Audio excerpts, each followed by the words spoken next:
Καλησπέρα σας. Σήμερα θα μιλήσουμε για την αρθρίτιδα γόνατος και τη χειρουργική αντιμετώπιση αυτής με την αρθροπλαστική γόνατος.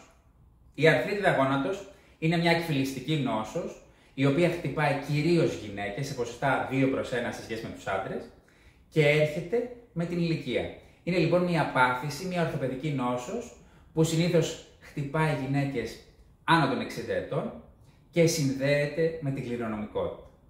Η άρθρωση του γόνατος σταματάει να είναι λία και να έχει πλήρη κίνηση.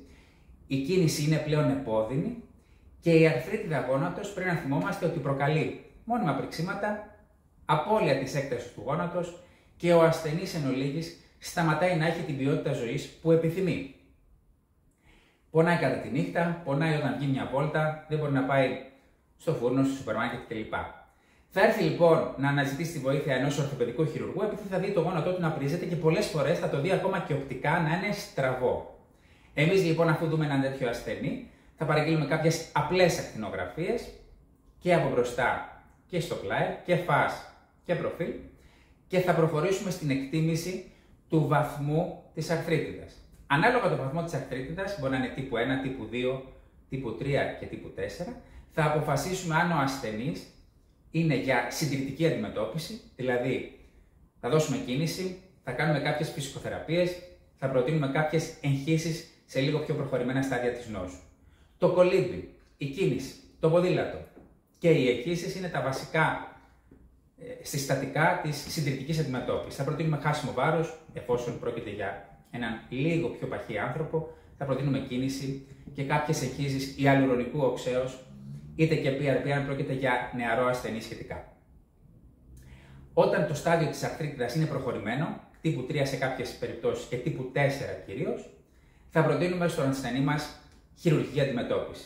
Η χειρουργική αντιμετώπιση της νόσου είναι η αρθροπλαστική γόνατος, η αλλαγή του γόνατος με σύγχρονο τρόπο, με ατραυματική μέθοδο, ελάχιστα επεμβατική ορθοπαιδική χειρουργική όπως λέμε.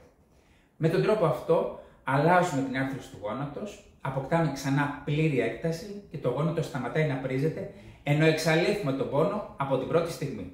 Ο ασθενής θα μείνει στο νοσοκομείο μία μέρα και θα τον ξαναδούμε να τον επανεκτιμήσουμε σε 15 μέρες να του κάνουμε γράμματα και στις 30 μέρες με νέα ακτινογραφία.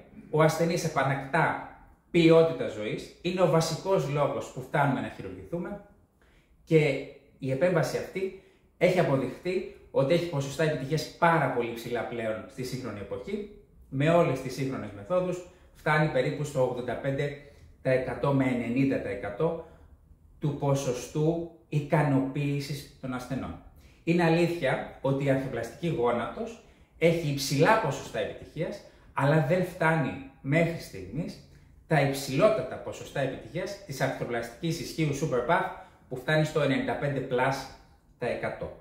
Άρα λοιπόν, ανακεφαλαιώνοντας, η αρθροπλαστική γόνατος είναι μια πολύ επιτυχημένη επέμβαση, την οποία θα προτείνουμε σε ασθενείς με τελικού σταδίου αρθρίτιδα γόνατος, η οποία έχει φτάσει στον ασθενή να αποτελεί τροχοπέδι για τη ζωή του, να του ρίχνει την ποιότητα ζωής σε επίπεδα που δεν του αρέσουν και εμείς ερχόμαστε εκεί και δίνουμε τη λύση στο πρόβλημα, είτε είναι συντηρητική σε αρχικά στάδια, είτε είναι χειρουργική σε τελικά στάδια της νόσου.